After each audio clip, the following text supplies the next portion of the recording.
أشهد أن لا إله إلا الله وحده لا شريك له وأشهد أن محمدا عبده ورسوله أما بعد فأعوذ بالله من الشيطان الرجيم بسم الله الرحمن الرحيم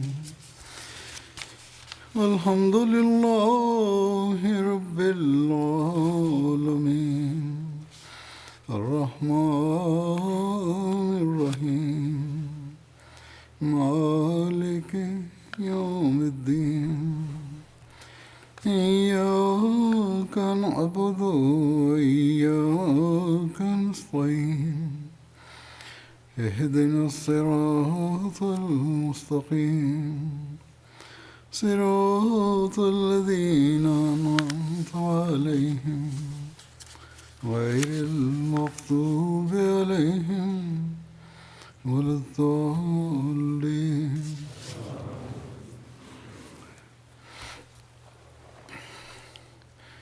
آج رمضان کا آخری جمعہ ہے. رمضان گزر گیا اور بہت سے ایسے لوگ ہوں گے جنہوں نے رمضان میں عبادت اور اپنے اندر خاص تبدیلیاں پیدا کرنے کے لیے منصوبے بنائے ہوں گے، لیکن ان پر عمل نہیں کر سکے جس طرح سوچا تھا. کئی لوگ اس طرح خط لکھتے ہیں مجھے. اور آج رمضان کا آخری دن بھی چند گھنٹوں بعد ختم ہونے والا ہے. جمعہ کا دن وہ بابرکت دن ہے جس میں ایسی گھڑی آتی ہے جب دعا کی قبولیت کا خاص وقت ہوتا ہے. بس اگر ہمارے رمضان بھی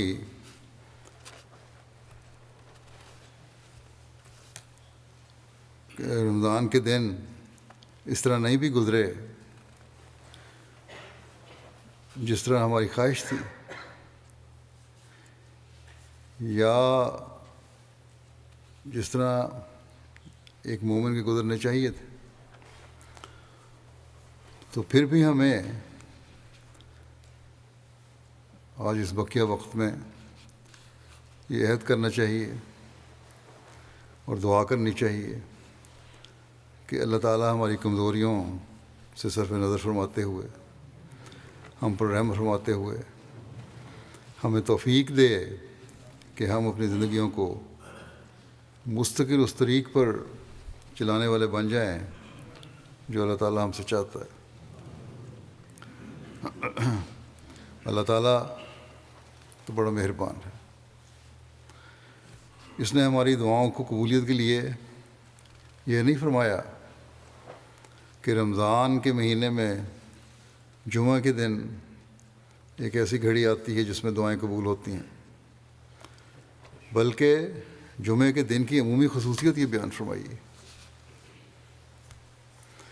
بس اگر آج ہم اپنی دعاؤں میں یہ عہد کریں کہ ہم اس رمضان کے بعد بھی اپنے تقویٰ کے معیار کو بڑھاتے رہیں گے، اس کے لیے کوشش کریں گے، اللہ تعالیٰ کے قرب کو حاصل کرنے کی کوشش کرتے رہیں گے،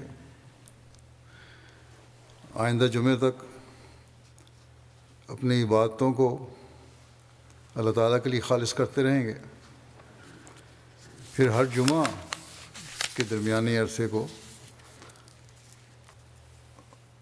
اپنی عبادات اور نیک اعمال سے سجانے کی کوشش کرتے رہیں گے، دین کو دنیا پر مقدم رکھیں گے. اگلے رمضان تک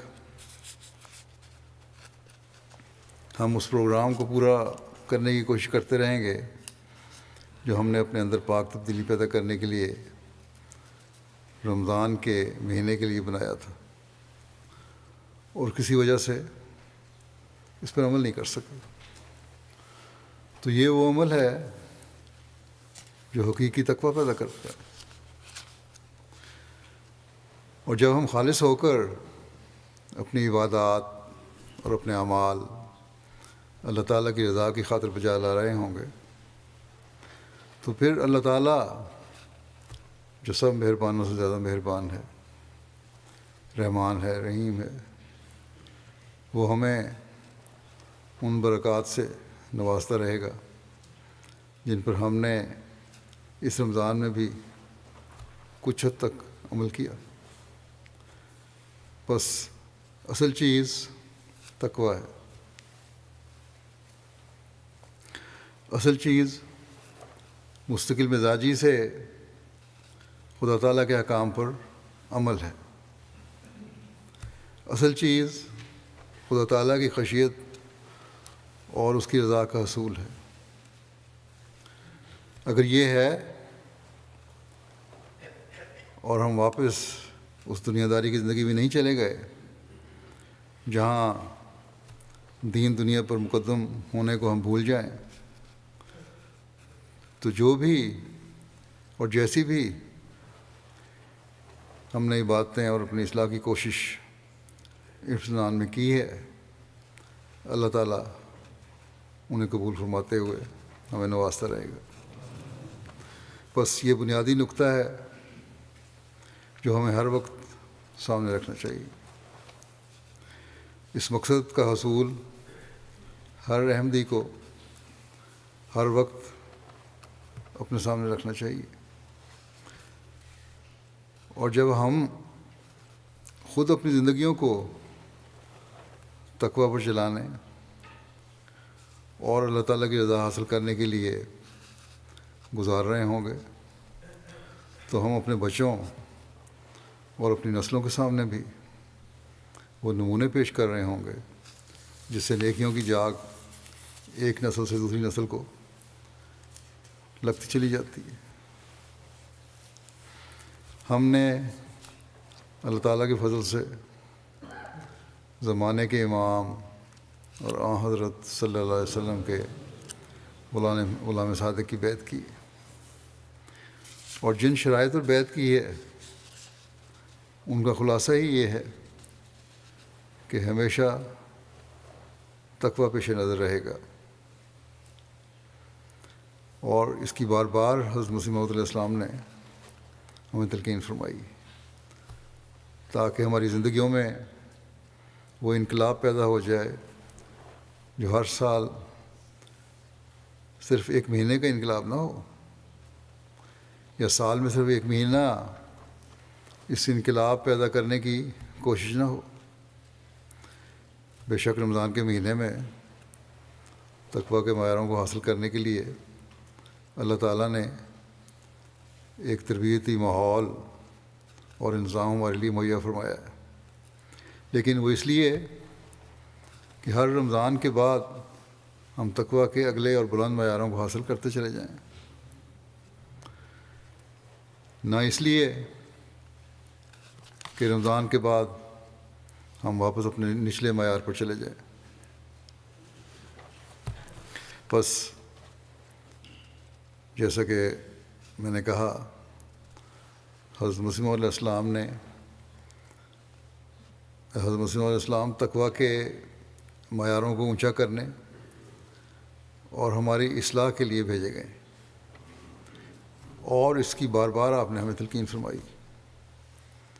چنانچہ ایک موقع پر آپ علیہ السلام نے فرمایا، سو میں بھیجا گیا ہوں تا سچائی اور ایمان کا زمانہ پھر آوے اور دلوں میں تقویٰ پیدا ہو، سو یہی افعال میرے وجود کی علت گائی ہیں، یہی میرے آنے کا مقصد ہے۔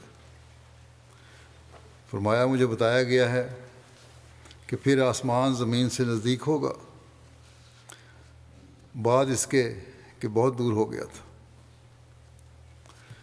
بس یہ وہ باتیں ہیں جنہیں ہمیشہ ہمیں اپنے سامنے رکھنا چاہیے۔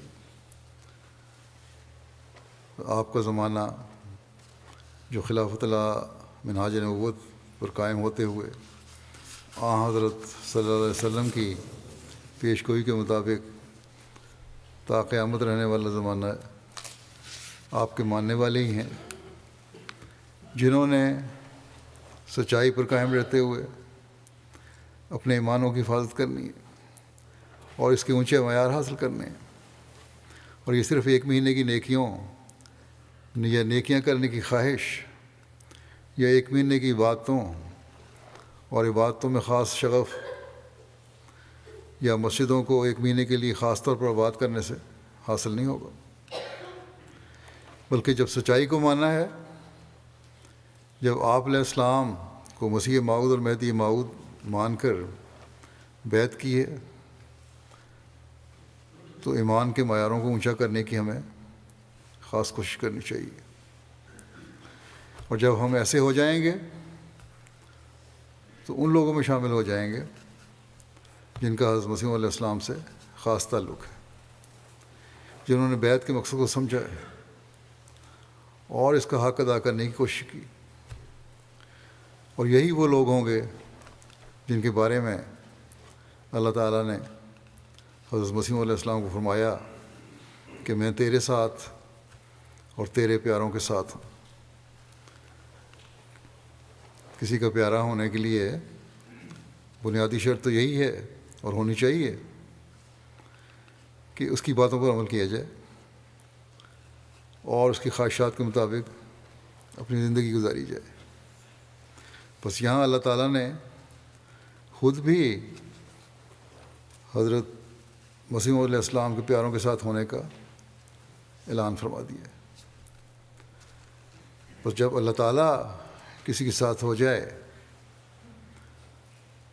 تو پھر اسے اور کسی چیز کی کیا حاجت ہو جاتی ہے، حاجت رہ جاتی ہے۔ بس ہم میں سے وہ لوگ خوش قسمت ہیں جنہوں نے اپنے ایمان کے اس معیار کو حاصل کر لیا، جہاں اللہ تعالیٰ کا ہمیشہ کے لیے ان کو ساتھ مل گیا۔ اس کی تو دنیا و آخرت سنور گئی جس کو اللہ تعالیٰ کے ساتھ مل جائے۔ بس ہمیں اپنے اندر تقویٰ پیدا کرتے ہوئے حضرت مسیح علیہ السلام کے مقصد کو پورا کرنا ہے، اور یہ اسی صورت میں ہوگا جب ہم مستقل مزاجی سے اللہ تعالیٰ کی رضا کو حاصل کرنے کی کوشش کریں گے۔ آپ نے اس اقتباس میں یہ بھی فرمایا ہے کہ پھر آسمان زمین سے نزدیک ہوگا، اور آسمان زمین سے نزدیک اس وقت ہوگا تب ہمیں اس کا فیض پہنچے گا۔ خدا تعالیٰ اس وقت ہمارے قریب آئے گا جب قرآن و سنت کی روشنی میں ہم اس طریق پر چلنے والے ہوں گے جس کو کھول کر حضرت مسیح علیہ السلام نے ہمارے سامنے پیش فرمایا ہے۔ ہم ان خوش قسمت لوگوں میں شامل ہوں گے جن پر اللہ تعالیٰ کے فضلوں کی بارش ہوتی ہے، جن کی دعاؤں کو خدا تعالیٰ سنتا ہے۔ جب یہ نظارے ہم اپنی زندگیوں میں دیکھیں گے تو دوسروں کو بھی اعتماد کے ساتھ یہ دعوت دیں گے کہ آؤ، اگر تم خدا تعالیٰ سے زندہ تعلق پیدا کرنا چاہتے ہو، اپنے ایمان کو مضبوط کرنا چاہتے ہو، تو پھر حضرت صلی اللہ علیہ وسلم کے غلام صادق کو قبول کرو۔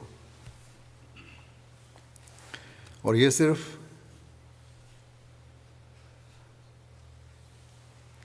تقویٰ کے معیار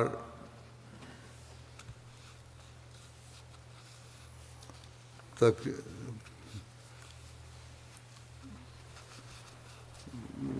تقویٰ کے معیار حاصل کرنے سے ہوگا، اور یہ اسی وقت ہوگا جب یہ معیار حاصل ہونے کے بعد ہم اس پر مستقل قائم ہوں گے، پھر اللہ تعالیٰ کے فضلوں کے نظارے بھی دیکھیں گے۔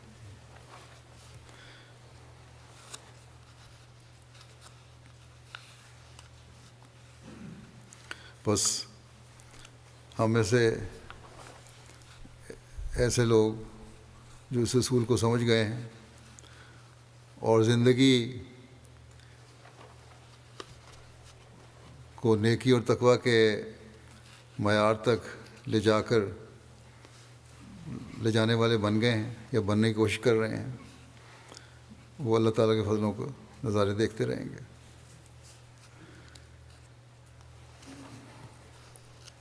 ہم میں سے ہر ایک ہی نظارہ دیکھ سکتا ہے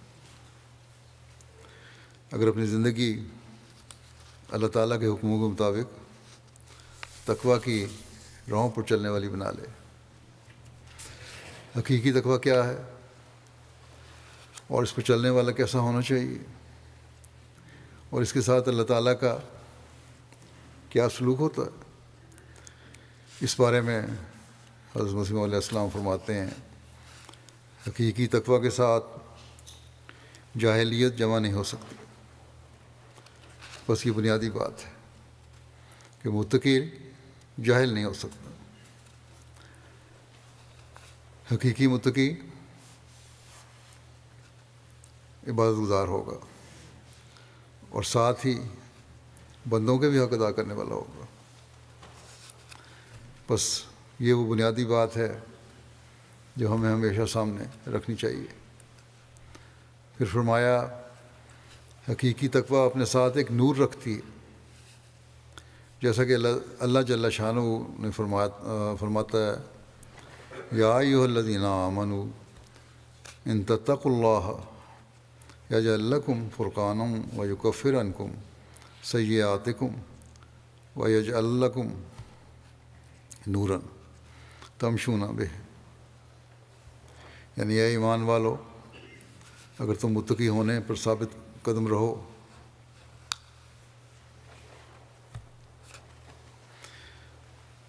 اور اللہ تعالیٰ کے لیے اتقاء کی صفت قیام اور استقام اختیار کرو تو خدا تعالیٰ تم میں اور تمہارے غیروں میں فرق رکھ دے گا۔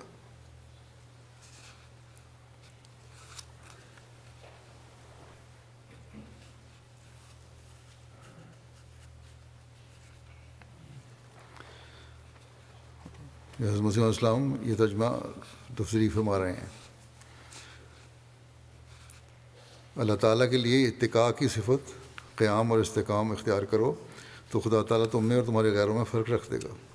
وہ فرق یہ ہے کہ تم کو ایک نور دیا جائے گا جس نور کے ساتھ تم اپنی تمام راہوں پر چلو گے، یعنی وہ نور تمہارے افعال اور اقوال اور قوا اور حواس میں آ جائے گا، تمہاری عقل میں بھی نور ہوگا اور تمہاری ایک اٹکل کی بات سے بھی نور ہوگا، اور تمہاری آنکھوں میں بھی نور ہوگا، اور تمہارے کانوں اور تمہاری زبانوں اور تمہارے بیانوں اور تمہاری ہر ایک حرکت اور سکون میں نور ہوگا، اور جن راہوں پر تم چلو گے وہ نورانی ہو جائیں گی۔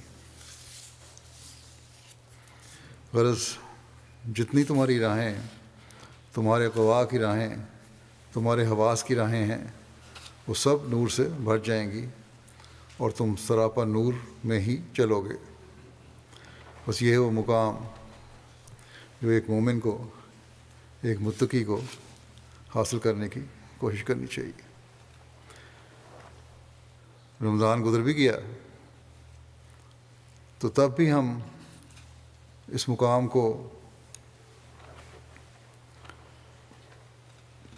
حاصل کرنے کی کوشش کر سکتے ہیں۔ خوش قسمت ہوں گے ہم میں سے وہ جو اس مقام کو حاصل کر لیں کہ اللہ تعالیٰ کا قبضہ ہمارے ہر قول فعل پر ہو، ہمارا ہر عمل اللہ تعالیٰ کی رضا کے اصول کے لیے ہو، ہمارا چلنا پھرنا، اٹھنا بیٹھنا، غرض کہ ہر عمل اللہ تعالیٰ کی رضا حاصل کرنے کے لیے ہو۔ جب یہ ہوگا تو پھر ہی ہم اللہ تعالیٰ کے نور سے حصہ لینے والے ہوں گے۔ دنیا کی چکا چوند کے بجائے ہمارا مقصد اللہ تعالیٰ کی رضا کا حصول ہوگا، تب بھی ہم حضرت مسیح علیہ السلام کی بعثت کے مقصد کو پورا کرنے والے ہوں گے۔ ہم ایک کوشش کے ساتھ اپنا عہد نبھانے والے ہوں گے۔ اگر یہ پاک تبدیلی ہم اپنی زندگی کا حصہ بنانے کی خواہش نہیں رکھتے اور اس کے لیے کوشش نہیں کرتے تو ہمارے دعوے غلط ہیں. ہمیں رمضان میں عارضی طور پر کی گئی نیکیاں بھی کوئی فائدہ نہیں دیں گی پھر. بس ہمیں ہر وقت اس سوچ کے ساتھ اپنا محاسبہ کرنا چاہیے کہ کیا ہم اس تقویٰ کے حصول کی مسلسل کوشش کر رہے ہیں جس کا قرآن کریم کی آیت کی روشنی میں حضرت مسیح علیہ السلام نے بیان فرمایا ہے. اگر ہم اپنی زندگیوں کو اس طرح ڈھالنے کی کوشش کر رہے ہیں تو یقیناً ہم شیطان سے مقابلے کے لیے بھی تیار ہیں، اور شیطان کے مقابلے میں اللہ تعالیٰ پھر ہماری مدد بھی فرمائے گا، اور شیطان کے ہر حملے کو ناکام و نامراد کرے گا. شیطان نے تو فی زمانہ ہمیں ہر طرف سے گھیرا ہوا ہے، اور خدا تعالیٰ کی مدد کے بغیر اس کے چنگل سے نکلنا ممکن نہیں ہے. اور خدا تعالیٰ کی مدد تقویٰ پر چلنے والوں کے ساتھ ہوتی ہے. ہمیں ہمیشہ یاد رکھنا چاہیے کہ یہ زمانہ تو خاص طور پر شیطان کے حملوں کا زمانہ ہے. اپنے تمام تر ہیلوں اور مکروں اور ہتھیاروں سے شیطان حملے کر رہا ہے. ایسے خوفناک حملے ہیں کہ جس کی مثال پہلے نہیں ملتی تھی. بس ایسے حالات میں خدا تعالیٰ کی طرف خاص طور پر جھکنے کی ضرورت ہے. ٹی وی ہو یا سوشل میڈیا ہو یا دوسرے پروگرام ہوں یا بچوں کے اسکول ہوں یا ان کے پروگرام ہوں، ہر جگہ شیطان نے دجال کے ذریعے سے ایک ایسا خوفناک ماحول پیدا کر دیا ہے جس سے خدا تعالیٰ کی مدد کے بغیر نکلنا ممکن ہی نہیں ہے.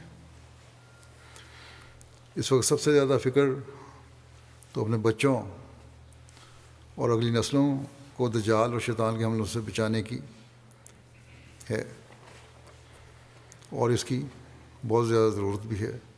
اور اس کے لیے ہر احمدی والدین کو، تمام احمدی والدین کو کوشش بھی کرنی چاہیے، اور جماعتی نظام کو بھی کوشش کرنی چاہیے.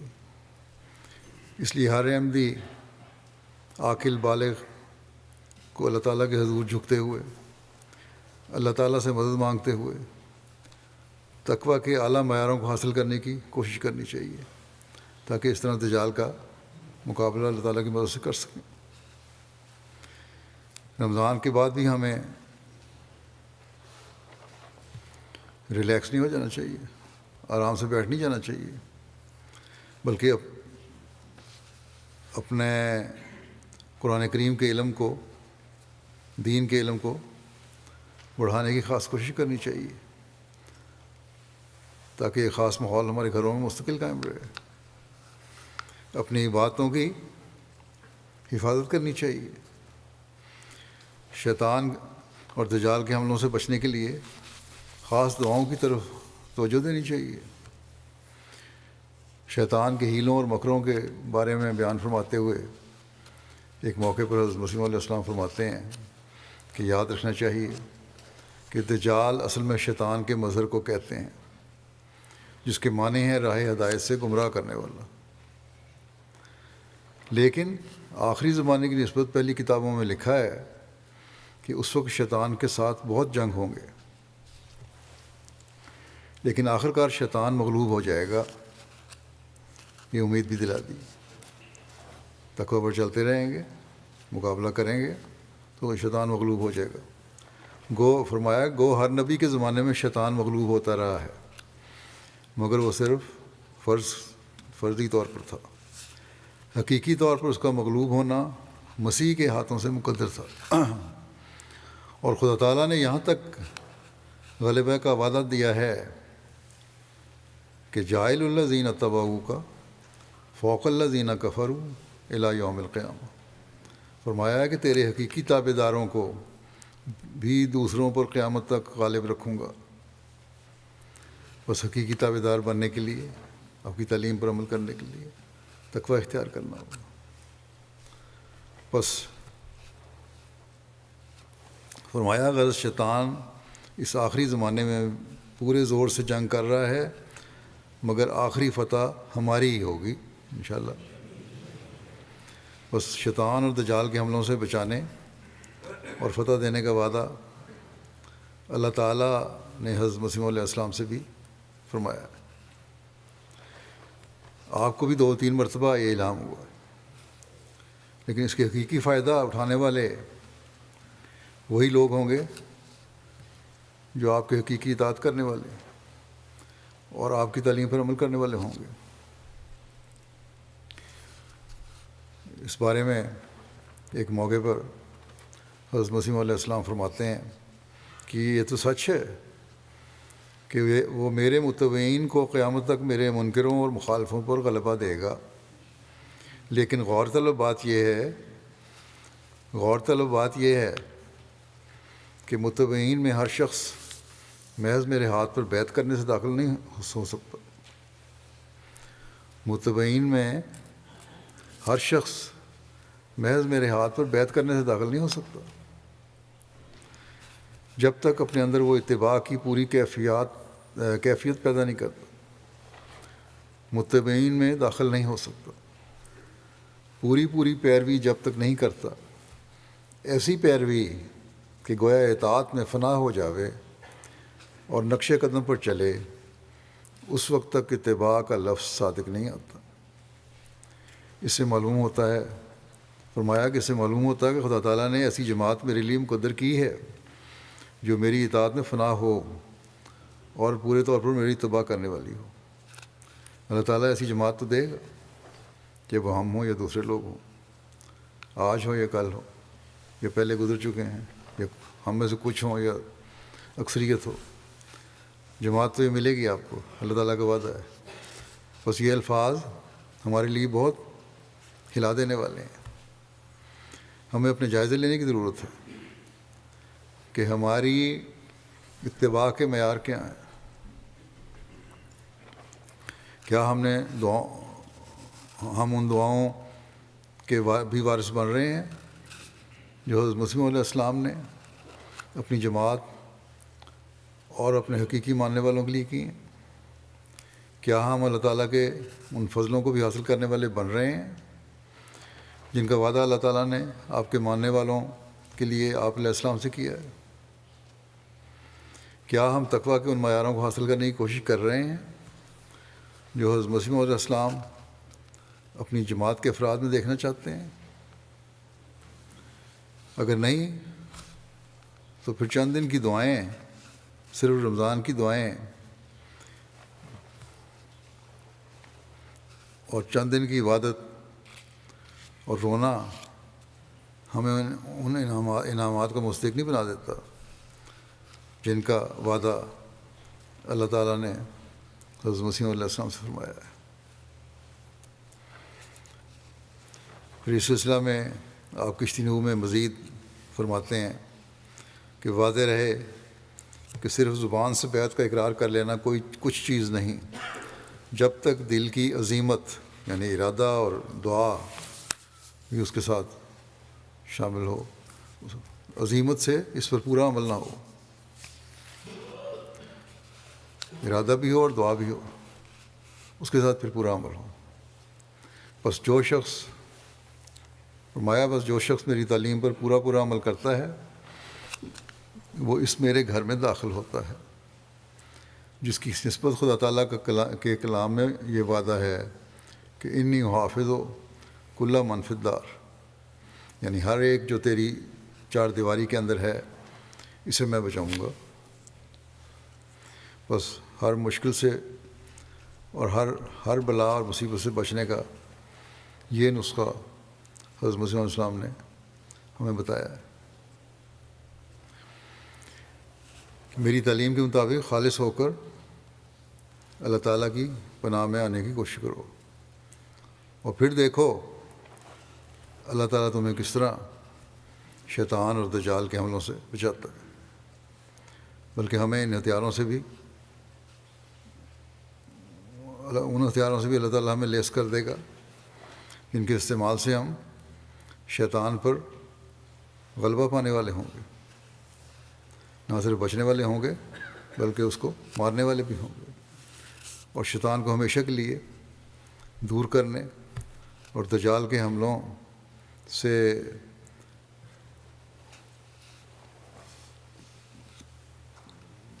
بچنے والے ہوں گے،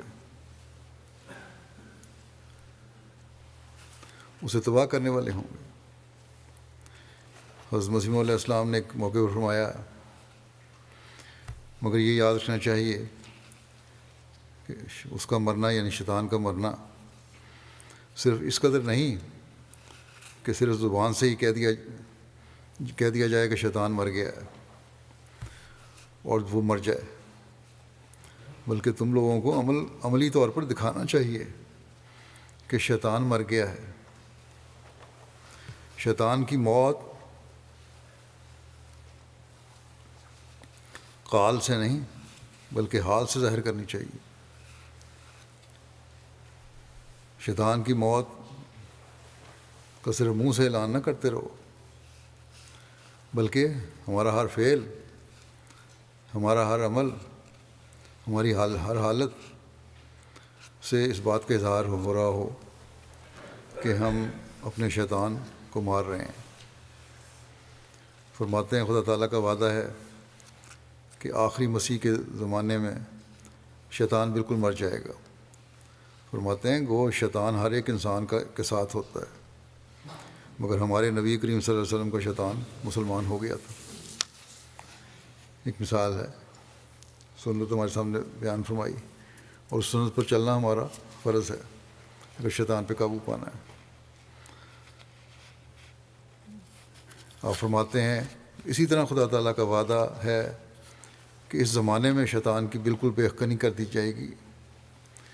یہ تو تم جانتے ہی ہو کہ شیطان لاحول سے بھاگتا ہے۔ لاحول پڑھو، شیطان بھاگتا ہے، مگر وہ ایسا سادہ لو نہیں ہے کہ صرف زبانی طور پر لاحول پڑھنے سے کہنے سے بھاگ جائے، لا حول ولا قوۃ الا باللہ کہہ دیا تو شیطان دوڑ جائے گا۔ اس طرح سے تو خاص 100 دفعہ لاحول پڑھا جائے وہ نہیں بھاگے گا، بلکہ اصل بات یہ ہے کہ جس کے ذرے ذرے میں لاحول سرایت کر جاتا ہے اور جو ہر وقت خدا تعالیٰ سے ہی مدد اور استعانت طلب کرتے رہتے ہیں اور اس سے ہی فیض حاصل کرتے رہتے ہیں، وہ شیطان سے بچائے جاتے ہیں۔ دل سے آواز نکلنی چاہیے، مطلب پتہ ہونا چاہیے، صرف زبانی جمع خرچ نہیں۔ اور وہی لوگ ہوتے ہیں جو فلاح پانے والے ہوتے ہیں۔ پھر اپنی ایک مجلس میں آپ نے فرمایا کہ یاد رکھو یہ جو خدا تعالیٰ نے قرآن مجید کی ابتدا میں دعا سے، قرآن مجید کی ابتدا بھی دعا سے ہی کی ہے۔ یاد رکھو کہ یہ جو خدا تعالیٰ نے قرآن مجید کی ابتدا بھی دعا سے ہی کی ہے، اور پھر اس کو ختم بھی دعا پر ہی کیا ہے، تو اس کا یہ مطلب ہے کہ انسان ایسا کمزور ہے کہ خدا کے فضل کے بغیر پاک ہو ہی نہیں سکتا۔ مجلس نے ذکر کیا تھا، اس رپورٹ میں دوسری جگہ اس طرح بھی آگے فکرہ ہے کہ تم اپنے تئیں پاک مت ٹھہراؤ، کیونکہ کوئی پاک نہیں جب تک خدا پاک نہ کرے۔ بہرحال پھر آگے فرمایا، اور جب تک خدا تعالیٰ سے مدد اور نصرت نہ ملے یہ نیکی میں ترقی کر ہی نہیں سکتا۔ نیکی میں ترقی کرنے کے لیے خدا تعالیٰ کی مدد چاہیے۔ ایک حدیث میں آیا ہے کہ سب مردے ہیں مگر جس کو خدا زندہ کرے، اور سب گمراہ ہیں مگر جن کو خدا ہدایت دے، اور سب اندھے ہیں مگر جس کو خدا بینا کرے۔ غرض یہ سچی بات ہے کہ جب تک خدا کا فیض حاصل نہیں ہوتا تب تک دنیا کی محبت کا توق گلے کا ہار رہتا ہے، اور وہی اس سے خلاصی پاتے ہیں جن پر خدا اپنا فضل کرتا ہے۔ مگر یاد رکھنا چاہیے کہ خدا کا فیض بھی دعا سے ہی شروع ہوتا ہے۔ اللہ کا فیض پانا ہے تو اس کے لیے دعائی کرنی پڑے گی، لیکن یہ مت سمجھو کہ دعا صرف زبانی بک بک کا نام ہے، بلکہ دعا ایک قسم کی موت ہے جس کے بعد زندگی حاصل ہوتی ہے۔ جیسا کہ پنجابی میں ایک شعر ہے کہ جو منگے سو مر رہے، مرے سو منگن جا، یعنی مانگنے والے کو تو اپنے اوپر موت وارد کرنی پڑتی ہے، بس اگر موت وارد کرنے کا حوصلہ ہے تو مانگنے والے بنو، پھر اگر یہ کر سکتے اور کرو گے پھر مانگنے والے بنو۔ فرمایا دعا میں ایک مقناطیسی اثر ہوتا ہے، وہ فیض اور فضل کو اپنی طرف کھینچتی ہے۔ یہ کیا دعا ہے؟ یہ تو کوئی دعا نہیں ہے کہ منہ سے اہدنا الصراط المستقیم کہتے رہے اور دل میں خیال رہا کہ فلاں سودا اس طرح کرنا ہے۔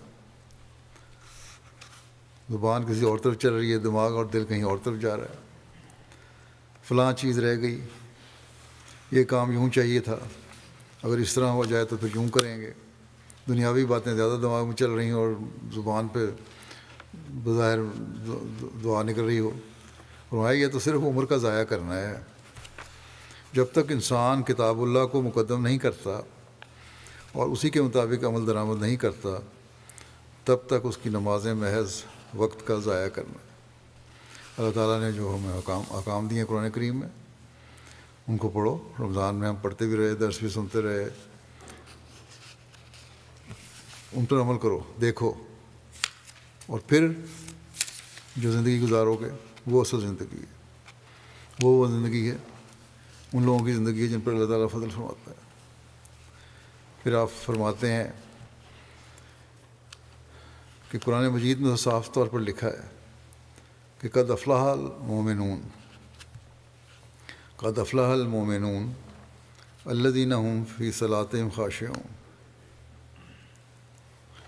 یعنی جب دعا کرتے کرتے انسان کا دل پگھل جائے اور آستانہ الوہیت پر ایسے خلوص اور صدق سے گر جاوے کہ بس اسی میں محو ہو جاوے اور سب خیالات کو مٹا کر اسی سے فیض اور استعانت طلب کرے اور ایسی یکسوئی حاصل ہو جائے کہ ایک قسم کی رقت اور گداز پیدا ہو جائے، تب فلاح کا دروازہ کھل جاتا ہے۔ فلاح پانے والے وہی مومن ہیں جو ان کی نمازیں خشیت سے بھری پڑی ہیں۔ تب فلاح کے دروازے کھلتے ہیں جب بالکل ہی گداز ہو جائے دل۔ اللہ تعالیٰ کا فیض اور اس کی استعانت تب آتی ہے جب خالصتاً اللہ تعالیٰ کے لیے ہو کے انسان دعائیں کر رہا ہو۔ فرمایا تب فلاح کا دروازہ کھل جاتا ہے، جس سے دنیا کی محبت ٹھنڈی ہو جاتی ہے، کیونکہ دو محبتیں ایک جگہ جمع نہیں رہ سکتی۔ جیسے لکھا ہے کہ ہم خدا خواہی و ہم دنیائے دوں، این خیال است و محال است و جنوں، یعنی تو خدا کا طالب بھی بنتا ہے اور اس حقیر دنیا کا بھی۔ یہ محض وہم ہے، یہ تو خیالات ہی ہیں، ناممکن باتیں ہیں۔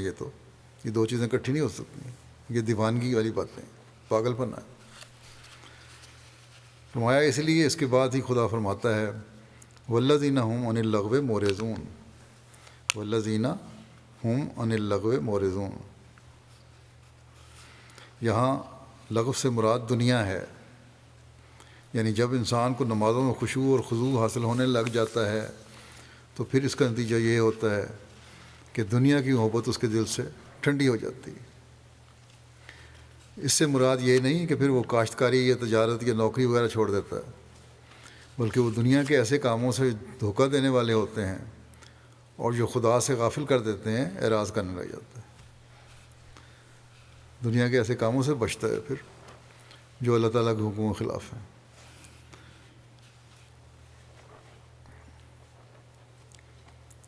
اس کی مزید وضاحت میں آگے یہ ایک جگہ اس طرح بھی لکھا ہے، ایک مجلس کا ذکر ہے کیونکہ یہ فرمایا، اللہ تعالیٰ فرماتا ہے رجال لا تلہیہم تجارت ولا بیع عن ذکر اللہ، رجال لا تلہیہم تجارت ولا بیع عن ذکر اللہ، یعنی ہمارے ایسے بندے بھی ہیں جو بڑے بڑے کارخانے تجارت میں ایک دم کے لیے بھی بڑے کارخانہ تجارت میں ایک دم کے لیے بھی ہمیں نہیں بھولتے، کام بھی کر رہے ہوتے ہیں لیکن اللہ کو نہیں بھولتے۔ فرمایا کہ خدا تعالیٰ سے تعلق رکھنے والے دنیا دار نہیں کہلاتے، بلکہ دنیا دار وہ ہے جسے خدا یاد نہ ہو۔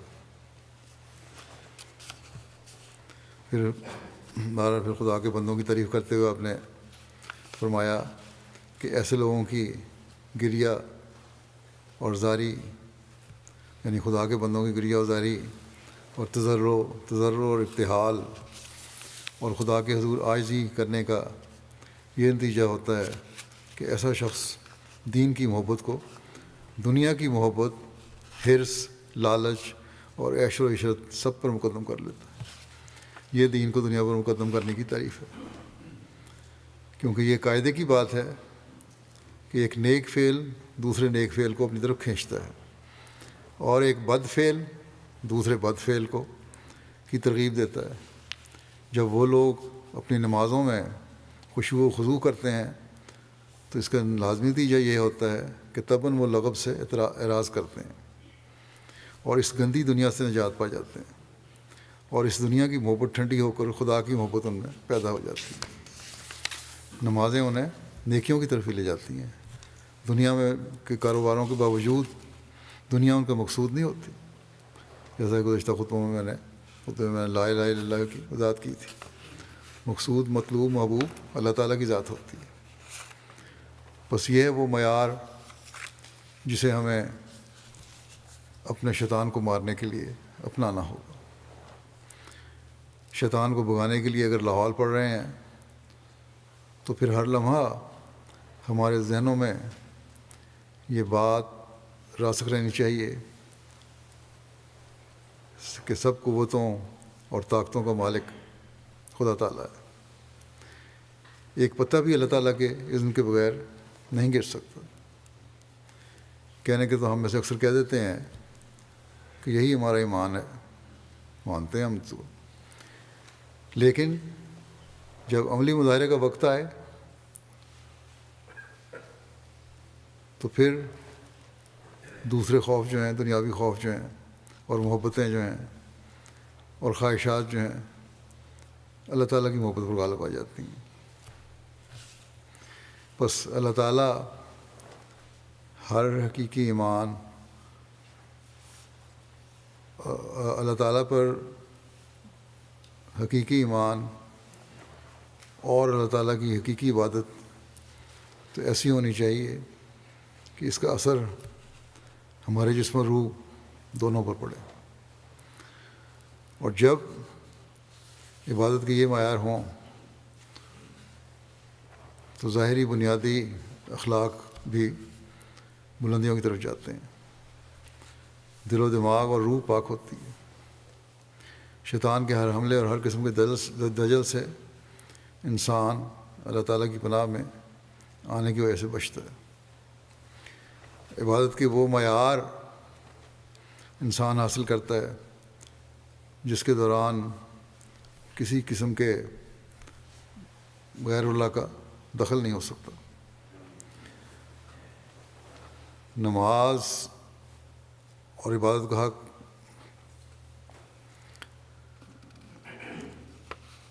ادا کرنے کے ساتھ ہمیں یہ بات سامنے رکھنی چاہیے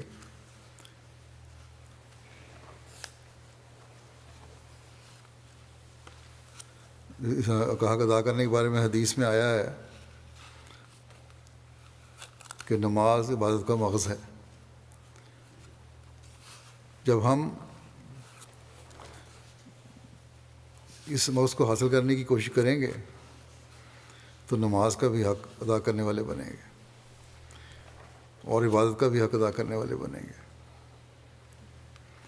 اللہ تعالیٰ کے قرب کو حاصل کرنے والے بنیں گے، اپنی روح اور جسم پر بھی ایک انقلاب پیدا کرنے والا بنیں گے۔ ورنہ ظاہری نمازیں کچھ فائدہ نہیں دیتی۔ بے شمار نمازی ہیں جو مسجدوں میں جا کر نمازیں پڑھ کر پھر ظلم و تعدی کی انتہا کیے ہوئے ہیں۔ یہ دہشت گرد تنظیمیں جو ہیں، نعام نہاد ملا جو ہے، اللہ تعالیٰ اور اس کے رسول کے نام پر کیا کوئی ظلم نہیں کر رہی؟ ان لوگوں نے دنیا کا امن برباد کیا ہوا ہے۔ یہ ان دنیا داروں سے زیادہ ظالم ہیں جو دنیاوی مقاصد کے لیے ظلم کر رہے ہیں۔ وہ تو دنیا کے مقاصد کے لیے ظلم کر رہے ہیں، لیکن یہ تو رحمان اور رحیم خدا اور رحمت للعالمین رسول کے نام پر ظلم کر رہے ہیں. بس ان کے بد نمونے ایک احمدی کو اسلامی تعلیم کے اعلیٰ نمونوں کو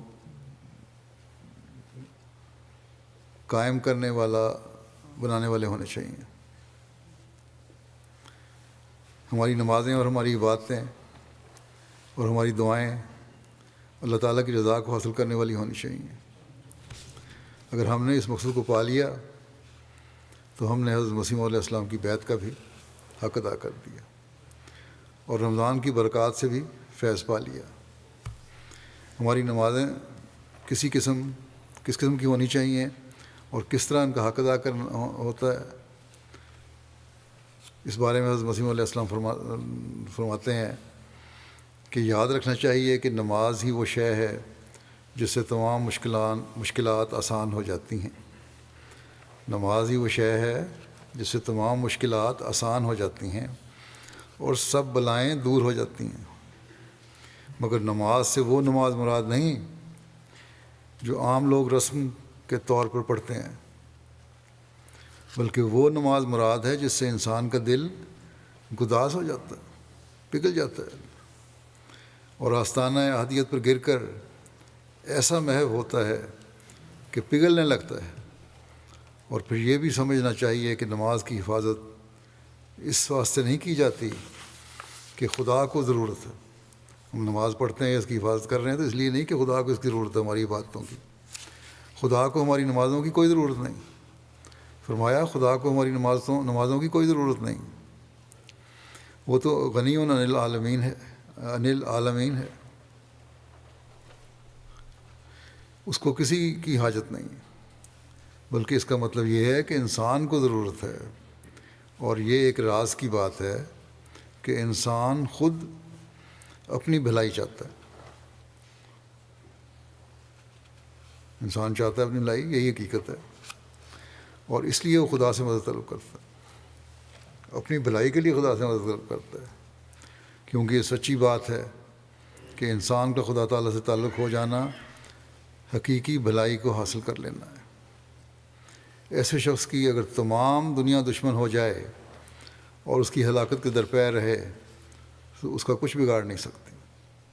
اور خدا تعالیٰ کو ایسے شخص کی خاطر اگر لاکھوں کروڑوں انسان بھی ہلاک کرنے پڑیں تو کر دیتا ہے، اور اس ایک کی بجائے لاکھوں کو فنا کر دیتا ہے.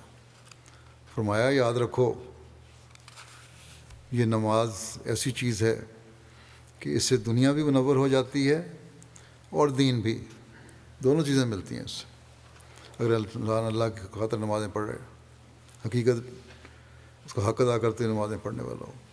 لیکن اکثر لوگ جو نماز پڑھتے ہیں، فرمایا لیکن اکثر لوگ جو نماز پڑھتے ہیں تو وہ نماز ان پر لعنت بھیجتی ہے. اللہ تعالیٰ ہمیں نمازوں کا حق ادا کرنے کی توفیق دے. کبھی ایسی نمازیں نہ ہوں جو اللہ تعالیٰ کو ناراض کرنے والی ہوں. ہم اللہ تعالیٰ کے انعاموں کا وارث بننے والے ہوں، اللہ تعالیٰ سے تعلق جوڑتے ہوئے ان وعدوں سے حصہ لینے والے ہوں جو اللہ تعالیٰ نے حضرت مسیح علیہ السلام سے فرمائے ہیں. ہم اپنی نسلوں کو بھی ایسی عبادت کی عادت ڈالنے والے بنیں جو ان کی بقا اور آئندہ نسلوں کی بقا کا ضامن بن جائے. جب یہ ہوگا تو پھر جیسا کہ حضرت مسیح علیہ السلام نے فرمایا ہے، دنیا میں کوئی دجل، شیطان کا کوئی حملہ ہمارا بال بھی بیکا نہیں کر سکتا. دنیا ہزار ہماری تباہی اور بربادی کے منصوبے باندھے، ہمیں کوئی نقصان نہیں پہنچا سکتی. بلکہ جیسا کہ حضرت مسیح علیہ السلام نے فرمایا، اللہ تعالیٰ اپنے بندوں کی خاطر لاکھوں کروڑوں کو بھی ہلاک کر دیتا ہے. بس اللہ تعالیٰ کا پیار اور اس کی رضا حاصل کرنے کے لیے ہمیں اپنی عبادتوں کے معیار کو بہت بلند کرنا ہوگا. دجال نے تو اس زمانے میں تباہ ہونا ہے، یہ اللہ تعالیٰ کا حضرت مسیح علیہ السلام سے وعدہ ہے اور اس میں کوئی شک نہیں. یہ ہماری کچھ خوش قسمتی ہوگی کہ ہم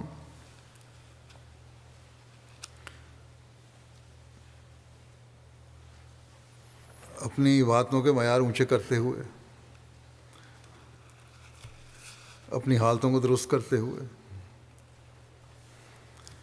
ان لوگوں میں شامل ہو جائیں جو حضرت مسیح علیہ السلام کی جماعت میں شمولیت کا حق ادا کرنے والے ہیں.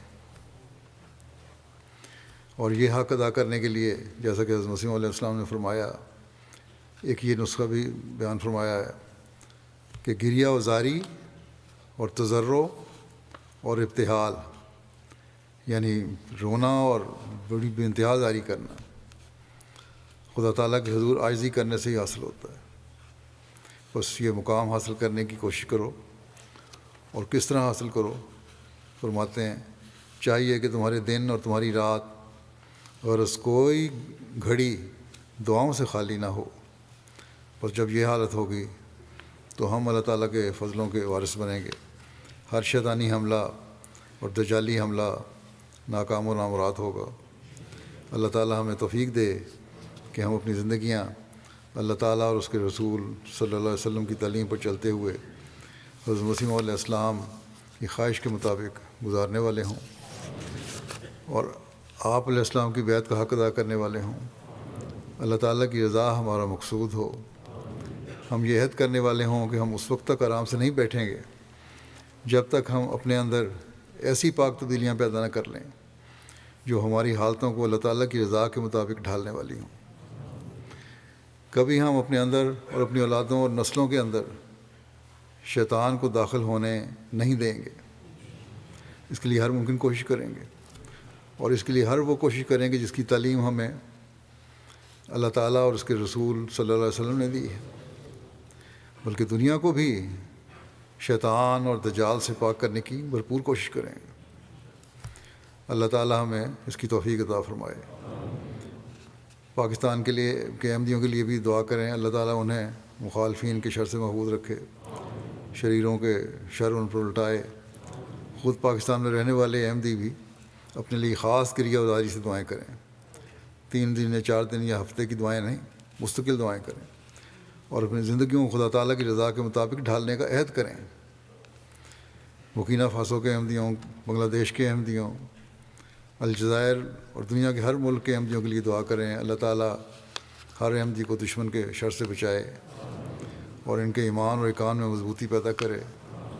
اللہ تعالیٰ ہمیں اپنے اندر پاک تبدیلیاں پیدا کرنے کی اور پھر دعائیں کرنے کی توفیق دے اور انہیں قبول بھی فرمائے.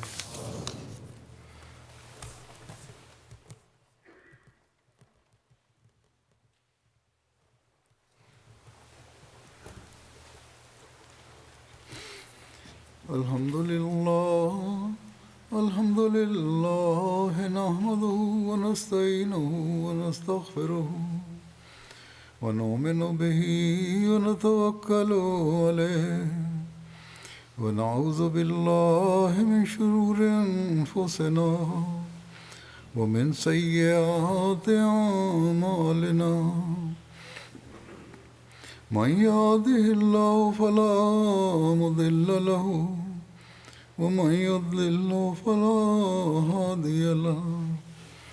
ونشهد أن لا إله إلا الله ونشهد أن محمدا عبده ورسوله. عباد الله رحمكم الله، إن الله يأمر بالعدل والإحسان وإيتاء ذي القربى وينهى عن الفحشاء والمنكر والبغي يعظكم لعلكم تذكرون. اذكروا الله يذكركم وادعوه يستجب لكم ولذكر الله أكبر.